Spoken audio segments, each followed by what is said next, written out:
Gujarat government જોબના YouTube platform પર આપ સૌનું દિલથી હાર્દિક સ્વાગત કરું છું। આજની વિડીયોમાં આગળ વધીશું। થંબનેલ તો તમે જોઈ લીધો છે, પરંતુ એની પહેલાં મહત્વપૂર્ણ અપડેટ આજરોજ અને ગઈકાલે શું આવી હતી તેની તરફ એક નજર કરીએ। Range forest officer RFO GPSC તરફથી મહત્વપૂર્ણ નોટિફિકેશન આવી છે। વિડીયો બનાવીને મૂક્યો છે, એકવાર જરીને ચેક કરી લેજો।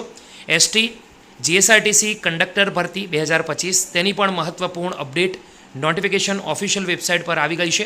રિક્વેસ્ટ કરું છું ઉમેદવારો જરૂરથી ચેક કરી લે। આ ઉપરાંત state bank of India central લેવલની જે ભરતીઓ હોય છે એમાં ઉમેદવારો જો ઇન્ટરેસ્ટેડ છે પ્રોબેશનરી ઓફિસર POની અંદર, તો વિડીયો મુકાઈ ગયો છે। સંપૂર્ણ જાણકારી તમે જઈને મેળવી શકો છો। જાહેર સેવા આયોગ તરફથી નવું વિવિધ અગત્યની અપડેટો મુકાઈ છે, એ પણ ચેક કરી લેવા વિનંતી।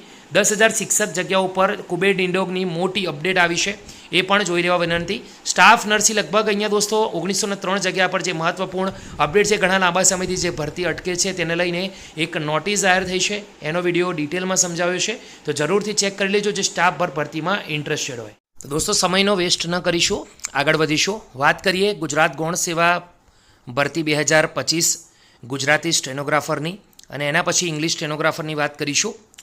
જાહેરાત ક્રમાંક 203 ના ઉમેદવારોને પરીક્ષામાં હાજર રહેવા સંમતિ આપવા માટેની અગત્યની સૂચના। તમને સૌને ખ્યાલ છે જ્યારે હસમુખ પટેલ હતા ત્યારે તેમણે ભરતીના અંદર સંમતિપત્ર નામની એક વસ્તુ અપડેટ કરાઈ હતી, જેના કારણે વધારે ઉમેદવારો કે જે ખરેખર પરીક્ષા આપવા આવવાના છે તેમની સંમતિ મળી જાય, જેથી કરી સમયનો વેસ્ટ ન થાય અને પૈસાની ગુજરાત સરકારની બચત થાય।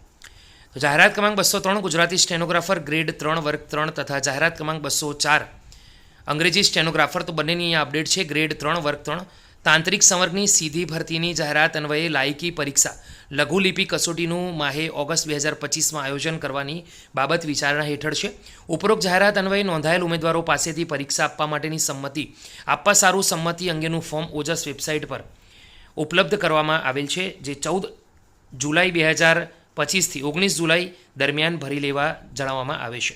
નિયત સમયમાં સંમતિ ફોર્મ નહીં ભરનાર ઉમેદવારોની ઓનલાઈન અરજીઓ રદ ઓટોમેટિક થઈ જશે અને પરીક્ષામાં એ લોકો બેસી શકશે નહીં। જે ઉમેદવારોએ ઉપર દર્શાવેલ જાહેરાતો પૈકી એક કરતાં વધારે જાહેરાત માટે ઉમેદવારી નોંધાવેલ છે તે ઉમેદવાર જે તે જાહેરાતની પરીક્ષામાં હાજર રહેવા માંગતા હોય તે પ્રત્યે જાહેરાત માટે અલગ અલગ સંમતિપત્ર ફરજિયાત દર્શાવવાનું છે।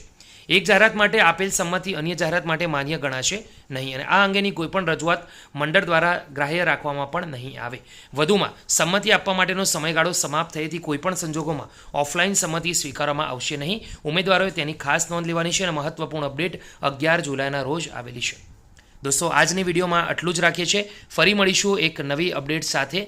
ત્યાં સુધી ગુડ બાય, ટેક કેર, જય હિન્દ।